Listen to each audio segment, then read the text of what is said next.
I do think that you're born with something, and then you have to work it. Of course, you have to work it, and if you don't work it, it's not just going to happen.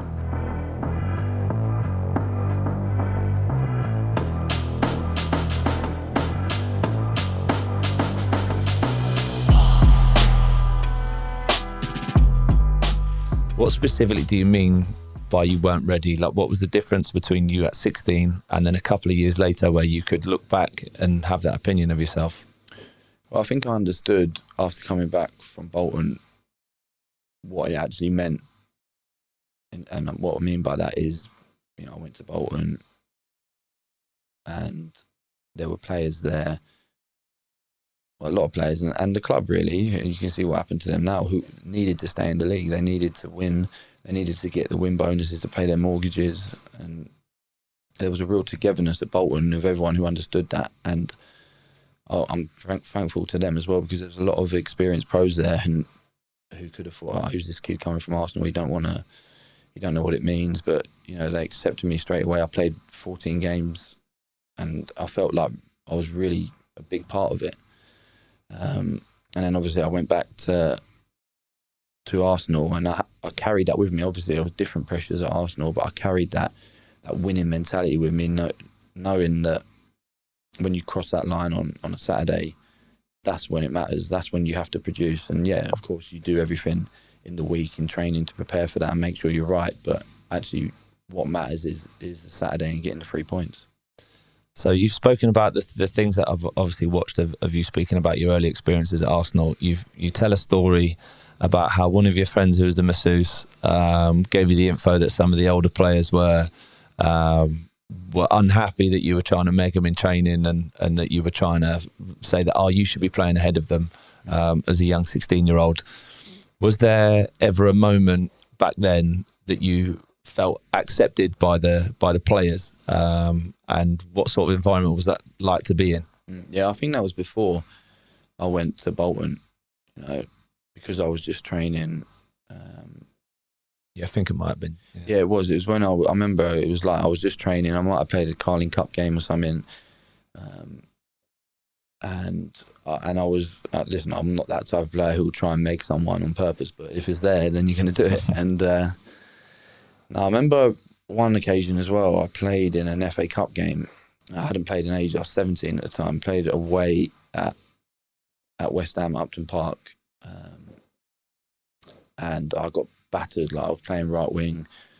I kept getting the ball to feet, and the fullback would be right up me and I'd lose it. And I remember William Gallas absolutely hammering me. And I remember thinking at the time, like, nah, that's poor for me. Like, why is he doing that? I'm obviously trying to get into the team, trying to build a career. But then I look back when I came back from Bolton, and I thought, you know what, he was probably right. And listen, I never, ever hold it against someone an older pro who's trying to hammer someone, because I'm kind of in that position now. I'm not that type who will hammer a young player in training because I don't think it's right. But there are times when they need to be told, and there's ways of telling them. But I always remember coming back, and it wasn't I didn't feel accepted, but it was always like I was trying to prove myself to them, which I think is right. I think you are trying to prove to them that you deserve to be in the team and they're your teammates. But I remember after the Barcelona game at home when we beat them, and I remember Sami Nasri saying to me, you went up a level there, you've gone up a few levels, and like, you're ready for this now. And I always remember that moment will always stick in my head. He was great for me, Nasri. Like, many people have different opinions about him, but he was actually really good for young players. Like, he wasn't old himself. He was probably 23, 24, but I was 18, and he was really good. Like, he always tried to pick me up or give me confidence in training, and yeah, he was good. Is he the main player of that era that sticks with you as being helpful? Yeah, him, Fabregas, Van Persie, like they were never negative. Like, they would never have hammered me for giving the ball away or anything. Cesc would probably as well go out of his way, and like just little things like when you're walking out to training, like put his arm around you. And listen, Cesc for me was like my hero. As I said before, when I must have been 12, he was 16 in the first team, and I wanted to be him. And then all of a sudden to play with him week in, week out was massive for me. And for him just to put his arm around me and say like, oh, that was good, or you did well.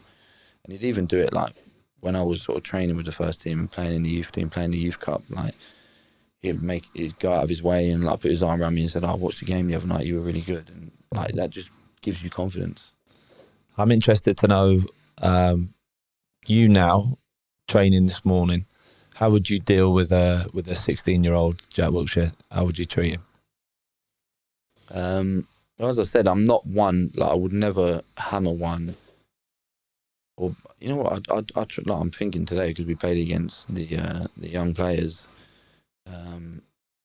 Like I try and treat them as I would anyone else. Like I'm talking like someone like Jeff Lerma, or like because we obviously have conversations on the pitch. I play next to him, or if I don't know, if Adam Smith does something wrong, I'll tell Adam. So I'm the type of player who will accept it as well. So like if they say it to me, I'm not one to throw my toys out the pram and be like, nah, that's not right. Like I'll accept it. So I'll try and treat a young player like they deserve to be, like they're one of us. They're with us because they deserve to be there.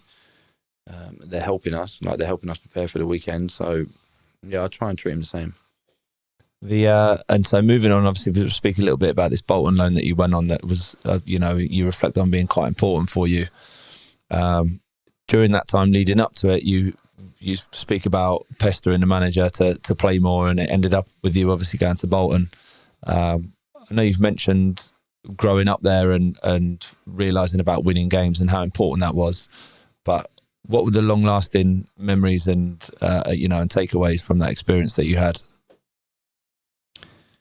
Yeah, I mean, how it came about was, like you said, I would be knocking on the manager's door. He told me that I was going to play games that year, and it got to January, and I'd probably only played about 10 games. I made 10 appearances, and most of them were in the cup. So I kept on at him, and he was like, no, look, you're going to play, I need you here. And then it wasn't until, I think it was deadline day, where he said, you can go. And I had a few options, and I drove up to Bolton, my dad, and got out, spoke to Owen Coyle. And yeah, I knew that was where I wanted to be. And but it was strange because one thing that sticks out, and I always kept this with me throughout my whole career, wherever you go, doesn't matter who you are or what you've done, you're not guaranteed to play. There's a process, and that was for me difficult to understand when I first went there, because I thought, right, he told me I'm coming here to play games, and I think for the first 3 or 4 games I was on the bench. And it wasn't until I got given that opportunity where I showed him what I could do when I stuck in the team. But what always stuck with me through my whole career is, like, obviously I was lucky enough to spend a lot of years at Arsenal, but when I went to West Ham, when I first came here on loan to Bournemouth, I knew that there's a process. Like, you have to train well, and it doesn't matter who you are, you have to give everything. And when your opportunity comes, no matter how old you are or where you've been, what you've done, you have to take it. And I've kept that with me, and that's helped me a lot through my career, understanding why I'm not playing or why he's playing ahead of me. So I think that is one of the biggest lessons I took from there. And obviously on the playing side of things, growing up, and I know that sounds like a cliche, but I did actually grow up a lot because I learned how to win, really. I mean, I grew up at Arsenal where most youth team games would win. You know, we had a good youth team all the way through, really, like 12s, 13s, 14s. All I knew was winning. And I thought that would be the way even when you got into the first team. And it wasn't. Like, yeah, you know, even through my limited experience of playing the Carling Cup, FA Cup at a young age, I knew that this was different. This was men's football, and I wouldn't completely understand it or learn how to get through it until I played consecutive games, probably at a club like Bolton, who were fighting for their lives. That time, so at Bolton, obviously, the different style of play to what you were used to, and the reason why I want to talk about it a little bit is because there's probably loads of guys out there, young guys, who have a certain style of play or how they want to play, but are now in an environment or a team that plays different. How difficult was it for you to be Jack Wilshere in a Bolton team that possibly didn't play to your strengths as a player? Yeah, I think you have to keep your identity of who you are as a player but you have to learn and embrace new things, because I came from Arsenal in the youth team, breaking into the first team, where you'd probably have 70% possession of a game and teams would drop off, and it was down to you to take the game to them, keep the ball, move the ball. And then all of a sudden I went to a team where it was the opposite, Bolton, who weren't really going to try and play nice football. It was get it up to Kevin Davis, get on the second balls, defensively sit in a low block and try and stop the better teams from breaking you down. So I learned a lot on that side of things as well. But I think as well that's a good question, and it's important because I think about boys who I grew up with, who grew up in the Arsenal academy, learned the Arsenal way, learned how to play total football just with the ball, then never actually made a career in football, because it's actually, unless you're in that 0.1% who actually make it at Arsenal, then it's difficult out there. You're probably going to go to a League Two or a League One team who aren't going to have the ball, who are going to play completely different football. You have to head the ball. You have to fight every week. You're playing 3 games a week as well, and it's completely different. So I think if you are in that position, I think it's important you keep your identity of who you are and what your strengths are, but also learn to adapt. We certainly, obviously at my level in the conference, like we see loads of guys who have a certain style of play, and sometimes unfortunately it just doesn't fit. But I think they're going to be able to walk into that level, but it's not that easy. Yeah, as I said, I've got loads of players who I played with who were top young players who had a chance to make it Arsenal, but never actually worked out. But then just dropped out of the game because, as you said, they went to a lower division team who demanded different things. And if you're a fullback and you're coming from Arsenal, it's completely different. Like, you have to tuck round, win headers, and then think about getting forward. Whereas if you're at Arsenal, a lot of, you look at their first team now, the Tierney's, the Bellerins. Even now, with Arsenal not being what they were when I broke through, they're still, the majority of the time on the forward foot. They're trying to break teams down, and it's different. I mean, you have to learn to adapt, and I think that's important.